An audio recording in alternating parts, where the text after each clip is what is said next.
নমস্কার বন্ধুরা, কেমন আছেন সবাই? আমি ভালো আছি, আশা করি আপনারাও ভালো আছেন। আজকে আবারও একটা নতুন ভিডিও নিয়ে চলে এসেছি পাঁচফোড়নে। আজকে আমি করেছি দেশি মুরগির স্পাইসি এগ কারি। এটা কিন্তু খেতে দুর্দান্ত হয় গরম ভাতের সঙ্গে। আর কালারটাও শুধু দেখো, আলুর জন্যে কালারটা কিন্তু ফিকে লাগছে, কিন্তু দেখতে কিন্তু খুব সুন্দর হয়েছিল আর খেতেও দুর্দান্ত হয়। তো চলো, ভালো লাগলে ভিডিওটা দেখে নেওয়া যাক। ভিডিওটি শুরু করার আগে আমার চ্যানেলে যদি নতুন কোনো বন্ধু হয়ে থাকেন, চ্যানেলটিকে সাবস্ক্রাইব করে পাশে থাকা বেল আইকনটি প্রেস করে নেবেন।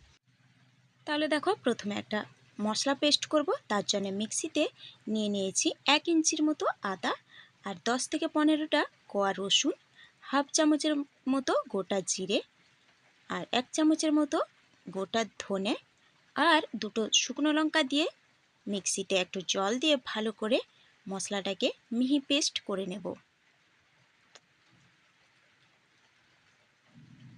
তো দেখো, মশলাটা আমার পেস্ট করা হয়ে গেছে। এবারে আগে থেকে আমি ডিম আর আলু সেদ্ধ করে রেখেছিলাম, সঙ্গে আমি ছাড়িয়েও নিয়েছি।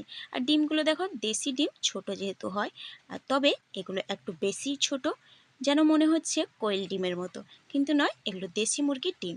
আর আলু একটু রেখেছি সঙ্গে, তাহলে কষা করতে খুব সুন্দর হয়। দেখো, কড়াই বসিয়ে দিয়ে কড়াইতে আমি দিয়ে দিলাম সর্ষের তেল। ডিমের কারি করার জন্যে সর্ষের তেলে করলে কিন্তু খুব ভালো লাগে খেতে। তো তেলের মধ্যে একটু নুন আর একটু হলুদ দিয়ে ডিমগুলোকে ভালো করে লাল লাল করে ভেজে নেব। এখানে আমি 8টা ডিম নিয়েছি, ভালো করে আমি লাল লাল করে ভেজে নেব। এগ কারি সবাই বানিয়ে থাকেন, কিন্তু আমি যেভাবে বানাই সেটাই আপনাদের সঙ্গে শেয়ার করছি। তো চলো, ডিমগুলো আমার ভাজা হয়ে গেছে। এবারে আমি ডিমগুলোকে তুলে নেব।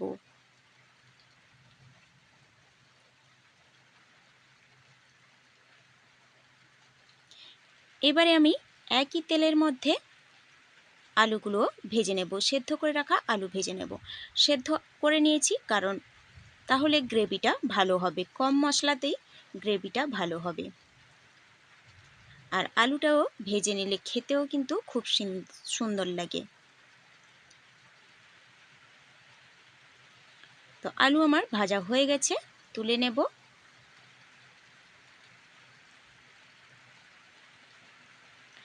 তুলে নিয়েছি। এবারে সেই কড়াইতে আর তেল দেব না, তেল আমার 3 চামচের মতো তেল আছে। ওই তেলে দুটো এলাচ, 3টে লবঙ্গ, দুটো দারচিনি স্টিক ছোট ছোট, একটা তেজপাতা কেটে নিয়ে আমি দিয়ে দিয়েছি তেলের মধ্যে। মশলাটা গরম হয়ে গেলে আমি একটা পেঁয়াজ, মিডিয়াম সাইজের পেঁয়াজ মিহি করে কেটে রেখেছিলাম, সেটাই আমি দিয়ে দিয়েছি। এবারে ভালো করে পেঁয়াজটাকে ভেজে নেব।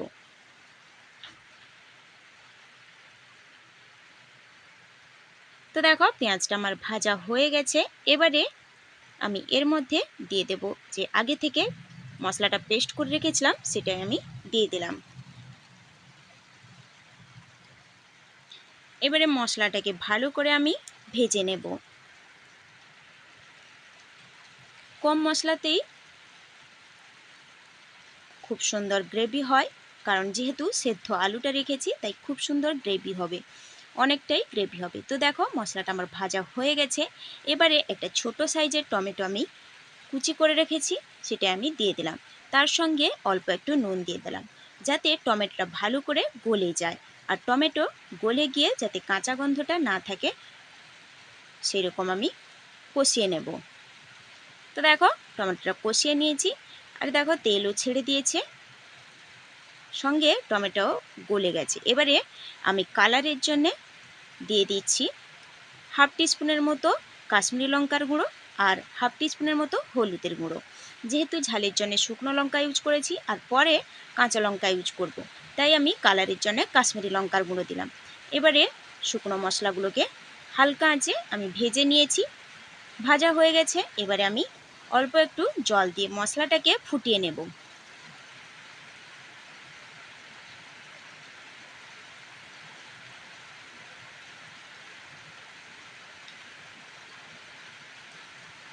তো দেখো, 2 মিনিট ধরে আমি মশলাটাকে ভালো করে ফুটিয়ে নিয়েছি, আর মশলা থেকে ভালো তেল ছেড়ে দিয়েছে, তার মানে মশলাটা আমার কষানো কমপ্লিট। এবারে আমি ভেজে রাখা আলু আর ডিম দিয়ে দেব।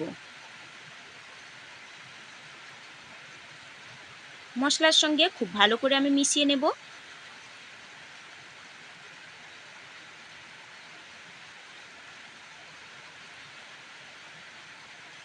খুব ভালো করে কিন্তু আমি লো টু মিডিয়ামে গ্যাসটাকে রেখে ভালো করে কিন্তু আমি মশলার সঙ্গে মিশিয়ে নিচ্ছি। তো দেখো মেশানো হয়ে গেছে। এবারে আমি এর মধ্যে একটু জল দিয়ে কষাবো। এগ যত কষাবেন ততই কিন্তু স্বাদ লাগে বেশি।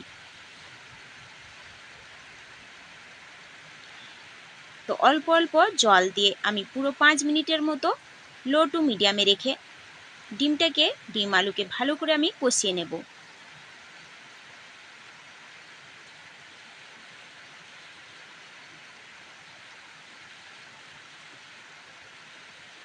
খুব ভালো করে আমি কষিয়ে নিয়েছি। আবারও একটু জল দিয়ে আবারও কষাবো। পুরো টোটাল কষিয়েছি আমি 5 মিনিট ধরে।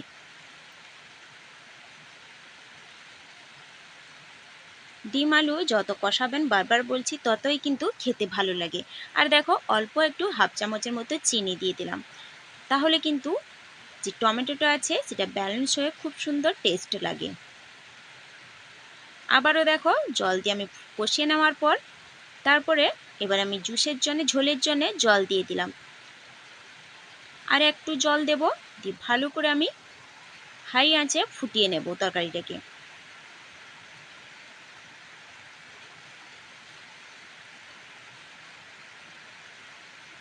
তো দেখো ফুটে উঠেছে। এবারে আমি দিয়ে দেব 1/4 টিস্পুনের মতো শাহি গরম মশলা গুঁড়ো, আর দিয়ে দেব কয়েকটা কাঁচা লঙ্কা। তো দেখো এবারে আর একটু ফুটিয়ে নিয়ে আমি কিন্তু নামিয়ে নেব। খুব সুন্দর লাগে এই ডিমের কারি, গরম গরম ভাতের সঙ্গে জাস্ট অসাধারণ লাগে। আর কালারটাও আলোর জন্য কিন্তু রাত্রে কালারটা ফিকে দেখাচ্ছে, না হলে কালারটাও খুব দারুণ হয়েছিল আর খেতেও দুর্দান্ত হয়। তো আপনাদের কাছে অনুরোধ রইল একবার হলেও এইভাবে বানিয়ে দেখার। কেমন লাগলো আজকের ভিডিওটা অবশ্যই কমেন্ট করে জানাবেন। ভালো লাগলে লাইক শেয়ার করে দেবেন। সুস্থ থাকবেন, ভালো থাকবেন। খুব শীঘ্রই দেখা হবে পরের একটা ভিডিও নিয়ে।